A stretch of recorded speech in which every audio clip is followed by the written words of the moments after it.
Excuse me.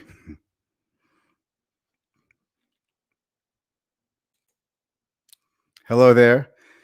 Thank you for joining me. My name is Mitch Goldberg. You're watching Be the Boss of Your Money because I want you to be the boss of your money, not your money to be the boss of you. Today is a significant day because we had another down day in the market 3 days in a row. Not that that's so significant, but it's always reading between the lines, the story underneath the story behind the story. What's going on? Where's the stimulus? That's the thumbnail for today, right? You see that? That's the thumbnail picture. Clever. Where's the beef? We need stimulus. The economy needs stimulus. And it's no joke. Things are deteriorating. Not everything in the economy is bad, though. Some things are starting to work out. Believe it or not, there are more people passing through airports, and the residential housing market continues to be hot as a pistol. Yeah, I just did the finger guns. Yes. So we need to talk about this. What's going on in the world? What's going on with the stimulus? And there's just a whole host of things swimming around. It's the same thing every day. It's stimulus. It's rising COVID cases. It's the election. What gives? And this is what we're going to talk about. We're going to make sense of all this so that you understand what's going to be going on for the next couple of weeks. Why is it important to know? Because I don't want you making hasty decisions. I don't want your money becoming the boss of you. You panic, you get worried, you sell something that you're going to regret in a few weeks and buy it back at a higher price. Maybe you won't invest. Maybe you're a long-term investor, but you think you shouldn't be investing. Maybe you're sitting on too much cash. Maybe you don't have enough cash because you have a near-term financial obligation coming up, but you don't want to walk away from a good party because stocks have recovered and are doing well according to the major averages. So let's roll the intro. We're going to get into a couple things, quick update, and then I'm going to help you become the boss of your money.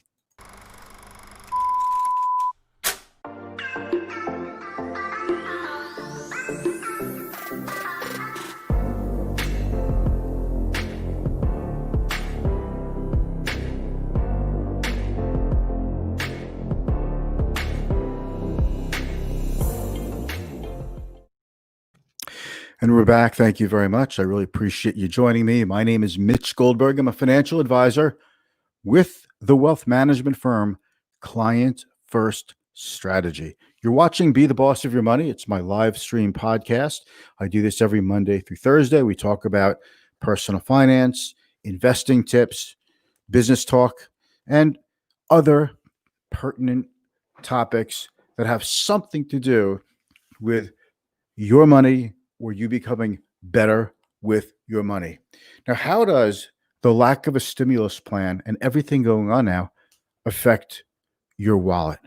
There are so many things to talk about, but what's front and center right now is politics. And politics revolves around everything. Even COVID cases has become a political, let's call it a political football. And nobody's giving ground in the stimulus deal. And you know what? A lot of people don't really have a lot to lose by not negotiating, except for one person, and that is President Trump. So let's take a look. We've got a few people out there, and Nick is out there. Keep up the good work. Thank you, my friend. Nick coming to us from LinkedIn land. By the way, folks, if you're looking for somebody new to follow and some great content to learn from, you follow my friend, Nick Nielsen. Go check him out. Check out his content on LinkedIn. Thank you, buddy. So a couple of things. The stimulus. I've got my notes right here. Look, I have to take notes for all this stuff. I'm working all day. So if I don't take notes, I'm not going to be prepared for the show. I can't just, work on this all day, right? This is like just like a part-time thing. You know what it is? It used to be every day around 4:30 is when you'd make some updates, send out some notes, send out a blast email. And I just prefer to talk about it in this format instead. It works for me, and I decided to make a show out of it. So we have rising COVID cases abroad. Okay. National lockdowns on the way in France, They're already there. We have in England, Spain. England hasn't announced it yet, but they're getting very, very close. And we have rising COVID cases in the United States. This week, COVID cases are almost 20% higher than they were last week, and well into the upper 50,000 new cases per day. And those are just the ones being counted. Vaccine trials, Johnson and Johnson, Eli Lilly, AstraZeneca. Those were like the three big, vaccine trial, COVID vaccine companies. And they all had to halt their trial one way or another because of complications or safety issues with humans in the clinical trials. Some people say it's normal. It happens. You get some adverse reactions, and that's probably what it is. I'm very optimistic we'll get a vaccine, but it just goes to show you that this is a long game.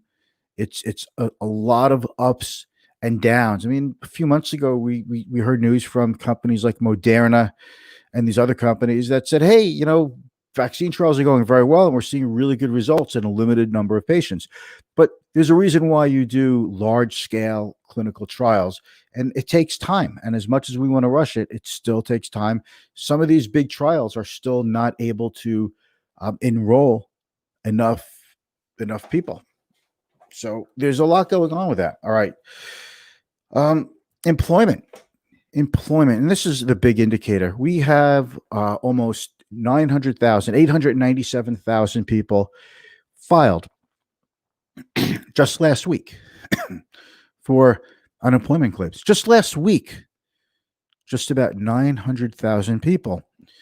And it tells you something. And even stocks like JP Morgan, Goldman Sachs, and Morgan Stanley, who just announced, shoot out the lights, earnings blowouts to the upside, didn't do the stocks any good. These stocks couldn't catch a bid. Part of it is because these companies made it on trading revenue, Goldman Sachs especially. The issue is investors don't really trust growth from trading.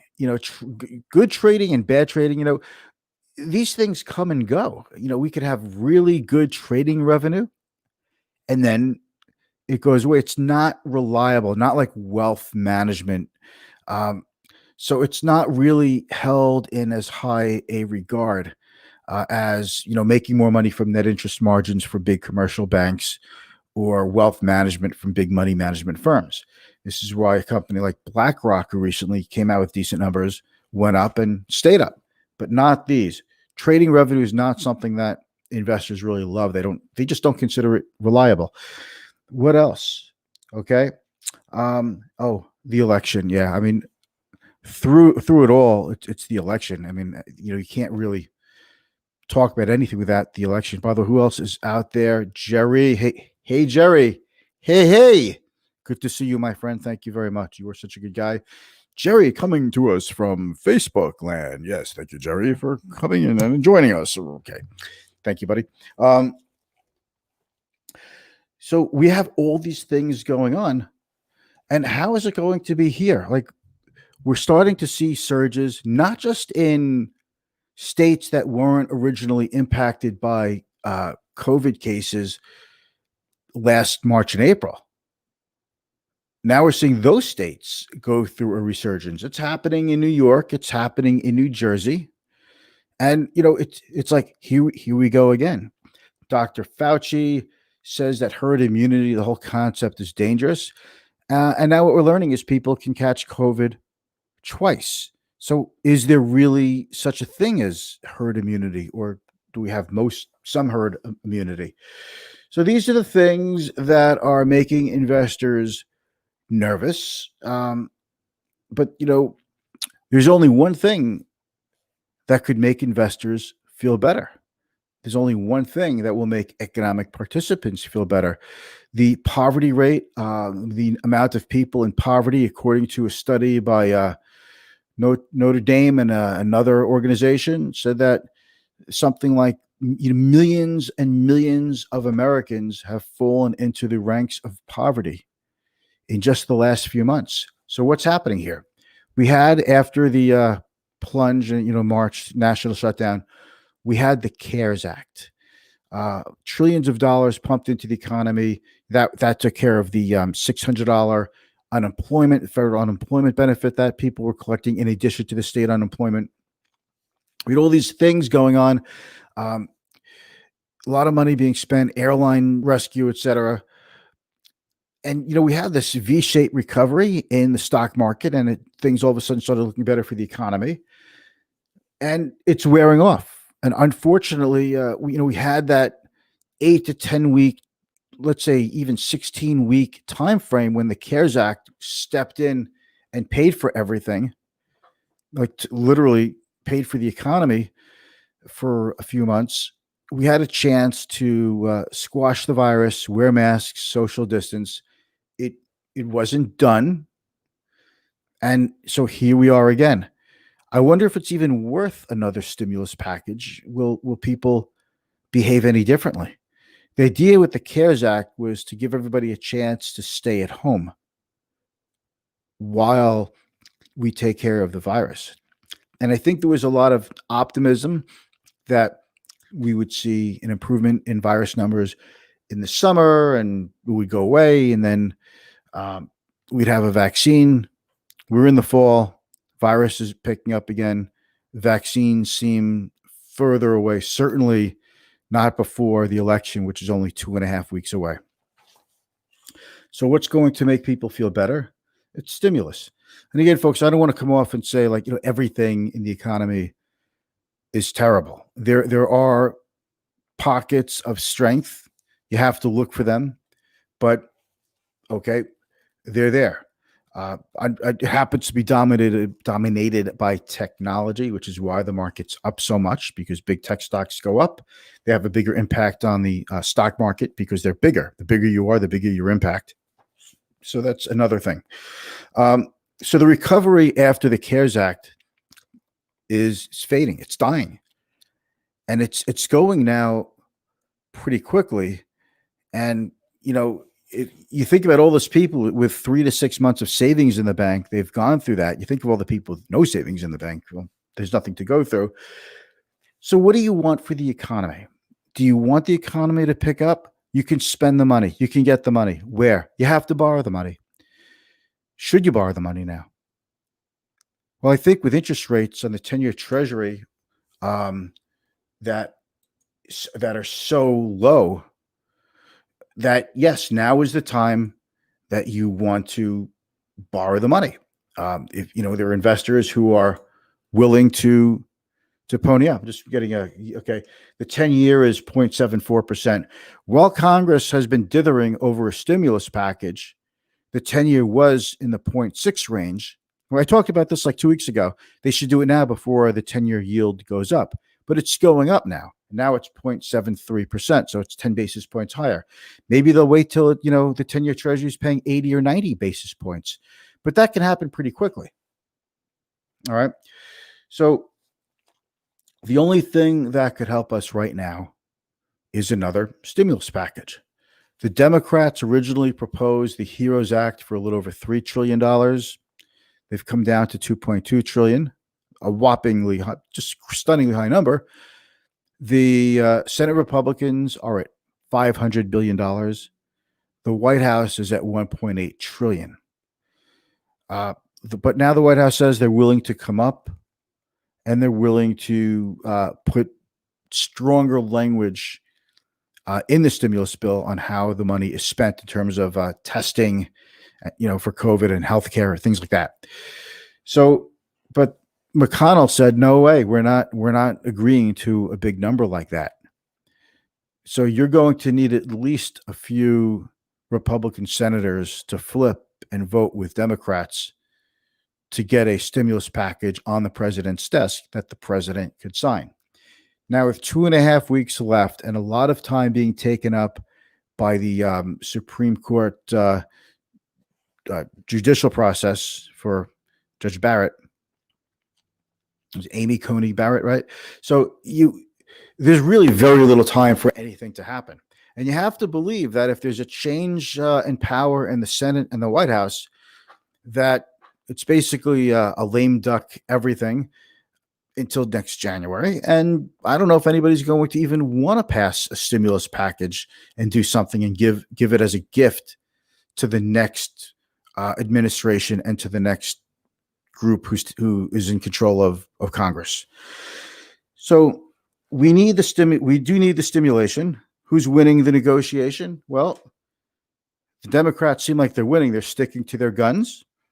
And Steve Mnuchin, the Treasury Secretary, said we're willing to come up and do a few more things. Trump said he's willing to go up. He called off negotiations like a week ago, and now he's back and saying, you know what, I changed my mind. I think once he saw the stock market plunge and economic numbers come in really lousy, I think he had a change of heart and said, hey, you know what, I can't win an election if the economy is decelerating. So let's get something going. But really, if you think about it, what can possibly happen in the next 2.5 weeks? Even if you pass a stimulus package today for $2.5 trillion, by the time people get their $1,200 checks and unemployment goes, people start receiving federal benefits. Can that really happen in 2 weeks? Is that enough to make people feel better? So it's a little late in the game. Okay. So that's where we stand. But a stimulus package would do a lot. If we don't get one now, hope springs eternal. We'll get one soon. We might have to wait till February or March next year. We might. We'll probably, there's a lot of talk of a $2 trillion stimulus package for an infrastructure build out.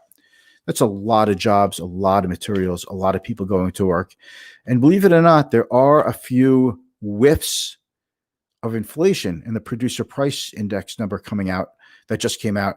So this actually could be an extraordinarily good time for corporate earnings, for the economy, and for the stock market. So this is why I want you to hold in there. If there's a little bit of inflation and revenues go up a little bit, tax receipts go up because of that. Think about it. When you pay sales tax, the more you pay for something, the higher, the sales tax will be. Dollar-wise, percentage-wise, it'll be the same, but dollar-wise, it goes up. So a lot of things can be cured with a little bit of inflation, which is why the Fed's been trying to inflate its way out of crisis after crisis, for the last 11 years. Okay, so that's the story today. I was thinking about just going through my regular update and show you how the FANG stocks did and the work from home stocks and the stay at home stocks and the recovery stocks. We're going to skip that today. I just want you to know what's going on in the market, what's bothering the market. And it's just basically, it's three things. COVID's getting worse, which means more local lockdowns around the United States, bad for the economy, bad for employment, and unemployment claims are surging. And then you have the stimulus, which is all about the politics of it. And everybody wants to look like they're holding out. You see, the most ardent Republicans and Democrats that come from districts that are either, very red or very blue, they don't really have a price to pay because their position as an elected official is very safe. It's the politicians who come from districts, regions that are more mixed between red, blue, and some, we'll call it purple, some undecided. So that's how that works. Okay. So I hope this has helped you understand a little bit better what's going on. I expect that I could probably replay today's live stream every single day for the next 2.5 weeks, and not much is going to change, but I'll be here just in case to let you know if something did change. But that's where we are. So this is my last broadcast for the week. I do this Monday through Thursday. Fridays, I just send out an awesome, amazing blast email, which is totally unique and unusual and just stuff that you're not going to find anywhere else. So I'll be putting that one out tomorrow. If you want to be on my email list, hit me with a DM. Let me know your email address. I'll put you on it. You can unsubscribe anytime. If we're not connected on LinkedIn, please connect with me there. I have a Facebook page, Client First Strategy, And I have a YouTube page for Client First Strategy, a YouTube channel, which you can check out all my video content over there as well. So I will speak with you soon. Thank you so much for joining me today. And I would like to wish you a happy Friday tomorrow and have a great weekend. Thank you.